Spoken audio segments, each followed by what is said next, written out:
नमस्कार। आज हम एक काफ़ी दिलचस्प मामले पर बात करने वाले हैं। एक ऐसा मामला जिसमें फाइनेंस, राजनीति, कानून सब कुछ उलझा हुआ सा लगता है।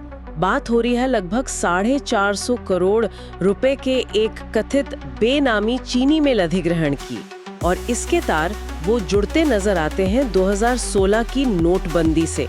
हमारे पास जो जानकारी है वो शशिकला का 450 करोड़ रुपए का बेनामी चीनी मिल अधिग्रहण शीर्षक वाले एक लेख के कुछ हिस्सों पर आधारित है।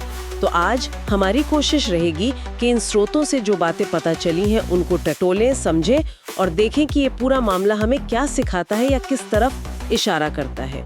चलिए शुरू करते हैं इस उलझी हुई कहानी को समझने की कोशिश।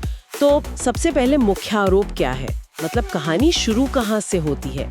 मामला जुड़ा है सीबीआई की एक एफआईआर से, लेकिन दिलचस्प बात यह है कि ये एफआईआर असल में 120 करोड़ रुपए के एक बैंक फ्रॉड के लिए दर्ज हुई थी। पर इसी एफआईआर के दस्तावेजों से ये बात निकल कर आई कि आरोप है कि 2016 में, मतलब नोटबंदी के ठीक बाद, वीके शशिकला ने कथित तौर पर बंद हो चुके जो पुराने नोट्स थे 500 और 1000 रुपए वाले, उनमें 450 करोड़ का पेमेंट किया। 450 करोड़ रुपए। ये पेमेंट किस लिए? सूत्रों का कहना है कि ये पैसा कांचीपुरम में एक चीनी मिल है, पद्मा देवी शुगर्स लिमिटेड, उसे खरीदने के लिए दिया गया था। पर यहाँ एक बात ध्यान देने वाली है जो बहुत जरूरी है। सीबीआई की जो एफआईआर है जिसका हम जिक्र कर रहे हैं, उसमें वीके शशिकला का नाम आरोपी के तौर पर नहीं है। लेकिन फिर भी ये सारे आरोप उनके इर्द गिर्द घूम रहे हैं। और वो मिल, कहा जा रहा है कि पटेल ग्रुप के सदस्यों ने इसे शशिकला के लिए बेनामी रखा हुआ था। हाँ, ये बेनामी शब्द यहाँ बहुत महत्वपूर्ण है। इसका सीधा सा मतलब है कि प्रॉपर्टी खरीदी तो किसी और के लिए गई है, लेकिन कागजों पर नाम किसी दूसरे का है। मकसद अक्सर असली मालिक को छुपाना होता है या फिर टैक्स वगैरह बचाना। तो इल्जाम यही है कि मिल असल में शशिकला के कंट्रोल में थी, भले ही पेपर पर मालिक पटेल ग्रुप के लोग दिख रहे हों। बिल्कुल। तो मतलब 450 करोड़ रुपए की ये बड़ी रकम, पुराने बंद नोटों में पेमेंट, एक चीनी मिल खरीदना, और वो भी बेनामी तरीके से, ये शुरुआती तस्वीर बन रही है। पर सवाल ये है कि ये सब बातें पता कैसे चली? ये कोई छोटी मोटी डील तो है नहीं। वो हाथ लगा। एमओयू एक तरह का अग्रीमेंट होता है दो पार्टियों के बीच। तो इन्हीं कागजात से इस 450 करोड़ वाले कथित लेन देन की और शशिकला के पॉसिबल जुड़ाव की भनक मिली। लेकिन कहानी सिर्फ यहीं तक नहीं है। जैसा आपने शुरू में कहा भी था, इस पूरे मामले में एक और एंगल है बैंक फ्रॉड का। इंडियन ओवरसीज बैंक आईओबी, उसने सीबीआई में 120 करोड़ की धोखाधड़ी की शिकायत दर्ज कराई। अच्छा। और ये शिकायत उसी चीनी मिल पद्मा देवी शुगर्स लिमिटेड से जुड़ी थी। बैंक का आरोप था कि मिल के लोन अकाउंट में हेरफेर हुई है, और इसी शिकायत पर सीबीआई ने एफआईआर दर्ज की। अच्छा, तो मतलब दो अलग अलग एजेंसियों की कार्रवाई वो कहीं ना कहीं एक पॉइंट पर मिल रही है। इनकम टैक्स को रेट में डॉक्यूमेंट्स मिले, और उधर आईओबी ने फ्रॉड की शिकायत की जिससे सीबीआई पिक्चर में आई। क्या बैंक की शिकायत में इस 450 करोड़ वाले मामले का भी जिक्र था, या वो बाद में जुड़ा? सीधे तौर पर 450 करोड़ रुपए का जिक्र बैंक की पहली शिकायत में था या नहीं, ये सोर्स से एकदम साफ नहीं है। लेकिन बैंक ने अपनी कंप्लेंट में ये जरूर कहा था कि पद्मा देवी शुगर से जुड़े अकाउंट को बैंक ने 2020 में ही फ्रॉड अकाउंट डिक्लेयर कर दिया था। अच्छा, 2020 में ही? जी। तो ये दिखाता है कि बैंक को उस अकाउंट में गड़बड़ियों का शक काफी पहले से था। सीबीआई की एफआईआर तो इसी बैंक फ्रॉड पर थी, लेकिन लगता है जांच के दौरान उन्हें इनकम टैक्स वाले इनपुट और ये बड़े कैश लेन देन के तार भी मिले होंगे, जिसने मामले को और बड़ा बना दिया, है ना? हाँ, बिल्कुल। और फिर सीबीआई ने अपनी जांच आगे बढ़ाई होगी। अगस्त 2025 में तमिलनाडु में कई जगहों पर सीबीआई के छापे पड़े थे, ये खबर थी। उन छापों से क्या निकला? जी, सीबीआई के वो छापे सबूत इकट्ठा करने के लिए थे, खासकर बैंक फ्रॉड वाले आरोपों पर। तो सूत्रों के मुताबिक इन छापों में एजेंसी को फंड्स के हेरफेर के कथित तौर पर कई सबूत मिले। इसमें 3 मुख्य बातें सामने आई, ऐसा कहा जा रहा है। एक तो फंड डाइवर्जन, मतलब लोन लिया किसी काम के लिए, पैसा इस्तेमाल कहीं और किया, डाइवर्जन। दूसरा धन का गबन, यानी मिसअप्रोप्रिएशन, सीधा सीधा पैसा हड़प लेना। और तीसरा फंड साइफनिंग, यानी बैंक से लिया पैसा चुपके से अपनी ही दूसरी रिलेटेड कंपनियों में भेज देना, अक्सर झूठे खर्चे दिखाकर। डाइवर्जन, मिसअप्रोप्रिएशन, साइफनिंग, ये तो काफी गंभीर आरोप लग रहे हैं। मतलब बैंक से या कंपनी से लिया पैसा सही जगह नहीं लग रहा था, बल्कि उसे कहीं और मोड़ा जा रहा था या गायब किया जा रहा था। बिल्कुल, ये तीनों ही फाइनेंशियल फ्रॉड की कैटेगरी में आते हैं। और बैंक फ्रॉड के मामलों में अक्सर ये पैटर्न दिखता है। सीबीआई की जांच इन्हीं चीजों के आसपास घूम रही थी, लेकिन इस जांच ने एक और परत खोली जो शायद उस 450 करोड़ वाले मामले को समझने में मदद करती है। वो क्या थी? जांच में ये बात भी सामने आई कि इस पूरे फाइनेंशियल वेब को बुनने और पैसे के असली सोर्स और डेस्टिनेशन को छिपाने के लिए कथित तौर पर शेल कंपनियों का इस्तेमाल किया गया था। शेल कंपनियां, मतलब दिखावटी कंपनियां? हाँ बिल्कुल, दिखावटी कंपनियां जो ज्यादातर सिर्फ कागजों पर होती हैं। इनका असली में कोई बड़ा कारोबार या ऑफिस नहीं होता। इनका मेन काम होता है कॉम्प्लेक्स ट्रांजैक्शन करना, पैसे को कई लेयर से घुमाना ताकि पता लगाना मुश्किल हो जाए कि पैसा किसका है और कहां जा रहा है। अच्छा, तो मतलब पहले बेनामी तरीके से मील खरीदी, फिर बैंक से लोन लिया, उस लोन के पैसे का कथित हेरफेर हुआ और इन सब लेन देन को छुपाने के लिए शेल कंपनियों का जाल बिछाया गया।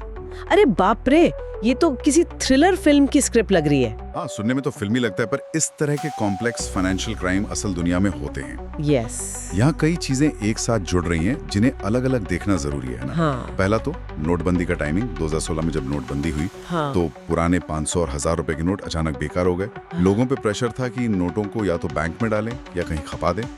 ऐसे माहौल में इतनी बड़ी रकम 450 करोड़ रुपए, वो भी पुराने नोटों में इस्तेमाल करके प्रॉपर्टी खरीदना, ये अपने आप में सवाल खड़े करता है। हाँ, ये कैसे मुमकिन हुआ? बिल्कुल, क्या सिस्टम में कोई लूप होल था जिसका फायदा उठाया गया? दूसरी बात, रकम खुद 450 करोड़ रुपए बहुत बड़ी रकम है। इतना बड़ा कैश ट्रांजैक्शन, वो भी बंद हो चुके नोटों में। इसका आरोप लगने ही से एक्स्ट्रॉर्डिनरी बना देता है। सही कहा। तीसरा, वो बैंक फ्रॉड, 120 करोड़ का बैंक फ्रॉड इसे और उलझाता है। हाँ। क्या बैंक लोन का पैसा भी इस डील में या बाद के ट्रांजैक्शंस में इस्तेमाल हुआ? क्या ये दोनों मामले जुड़े हैं? सीबीआई शायद इन्हीं सवालों के जवाब ढूंढ रही होगी। शायद जानबूझकर कॉम्प्लिकेटेड किया गया था ताकि जांच से बचा जा सके। ये एक सोची समझी प्लानिंग लगती है। ये सब सुनकर तो ऐसा लग रहा है कि ये सिर्फ एक चीनी मिल खरीदने का मामला नहीं है। इसके पीछे एक बहुत बड़ा और शायद काफी समय से चल रहा कोई फाइनेंशियल खेल हो सकता है। बिल्कुल। और देखिए, ऐसे मामलों को साबित करना इन्वेस्टिगेटिंग एजेंसियों के लिए बहुत मुश्किल होता है। कैश लेन देन के निशान छोड़ना मुश्किल है, खासकर जब वो पुराने नोटों में हो। हाँ, वो तो है। बेनामी मालिक को साबित करना मुश्किल है क्योंकि पेपर तो किसी और के नाम है। और शेल कंपनियों की तो कई परतें होती हैं, उन्हें भेद कर असली बेनिफिशियरी तक पहुंचना ये एक लंबी और जटिल प्रोसेस है। इसमें फॉरेंसिक अकाउंटिंग लगती है, डिजिटल सबूत चाहिए होते हैं, गवाह चाहिए होते हैं, बहुत कुछ लगता है। हाँ, ये समझना मुश्किल नहीं कि क्यों ऐसी जांचों में सालों लग जाते हैं। तो अगर हम अब तक की चर्चा को समेटें तो मुख्य बातें क्या निकल कर आ रही है? देखिए, जो तस्वीर अभी तक बनी है वो कुछ ऐसी है। एक चीनी मिल खरीदी गई, कीमत बताई जा रही है 450 करोड़ रुपए। आरोप है कि ये पेमेंट 2016 में नोटबंदी के बाद बंद हो चुके नोटों में कैश में हुई। कहा जा रहा है कि ये मिल वीके शशिकला के लिए पटेल ग्रुप ने बेनामी रखी थी। हालांकि शशिकला एफआईआर में आरोपी नहीं है। मामला खुला इनकम टैक्स की रेड्स और इंडियन ओवरसीज बैंक की 120 करोड़ की फ्रॉड कंप्लेन के बाद। और सीबीआई जांच में बैंक फंड के कथित डाइवर्जन, मिस अप्रोप्रिएशन, साइफोनिंग के साथ साथ शेल कंपनियों के इस्तेमाल के संकेत मिले हैं। ये वाकई एक मल्टी लेयर्ड और गंभीर मामला लग रहा है। इसके मतलब बड़े मायने क्या हो सकते हैं? ये सिर्फ एक व्यक्ति या एक कंपनी का मामला है या ये हमें हमारे फाइनेंशियल सिस्टम के बारे में कुछ बताता है? ये सवाल बहुत अहम है। ये मामला सिर्फ एक कथित फ्रॉड का उदाहरण नहीं है, ये कई बड़े मुद्दों पर रोशनी डालता है। पहले बात तो ये कि नोटबंदी जैसे बड़े और अचानक लिए गए पॉलिसी डिसीजन के दौरान हमारा फाइनेंशियल सिस्टम कितना वल्नरेबल हो जाता है। ऐसे समय में जब थोड़ी उथल-पुथल होती है तो नियमों को ताक पर रखकर या उनका गलत फायदा उठाकर बड़े स्केल पर हेरफेर की गुंजाइश वो बढ़ जाती है। सही। दूसरी बात, ये बेनामी संपत्ति और शेल कंपनियों के लगातार इस्तेमाल को हाईलाइट करता है। ये तरीके इकोनॉमिक ऑफेंस करने, ब्लैक मनी को वाइट करने, टैक्स चोरी करने के लिए दुनिया भर में यूज होते हैं। ये मामला दिखाता है कि कैसे कॉर्पोरेट स्ट्रक्चर का मिसयूज करके एक ऐसा कॉम्प्लेक्स जाल बुना जा सकता है जिसे भेदना मुश्किल हो। ये हमारी रेगुलेटरी बॉडीज जैसे सेबी, आरबीआई, इनकम टैक्स और जांच एजेंसीज सीबीआई और ईडी के लिए एक लगातार चुनौती है। उन्हें ऐसे तरीकों का पता लगाने और रोकने के लिए लगातार अपने मेथड्स इंप्रूव करने होते हैं। और क्या ये अलग-अलग एजेंसीज के बीच कोऑर्डिनेशन की जरूरत को भी दिखाता है? जैसे यहाँ इनकम टैक्स, बैंक, सीबीआई तीनों का रोल दिख रहा है। निश्चित रूप से।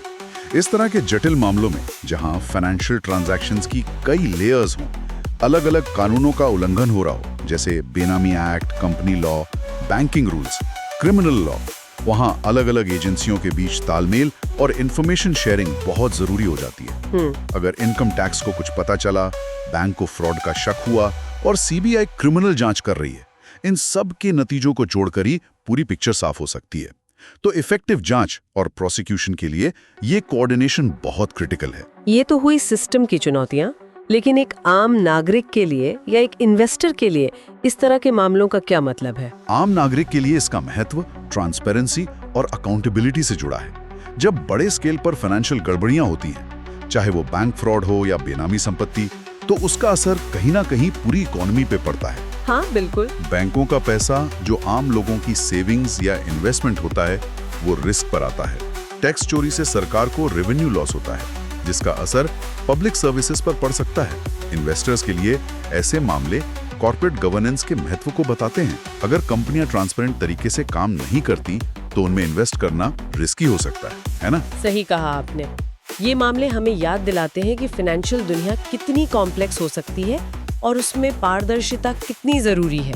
हाँ, और ये मामला अभी खत्म नहीं हुआ है, ये याद रखना चाहिए।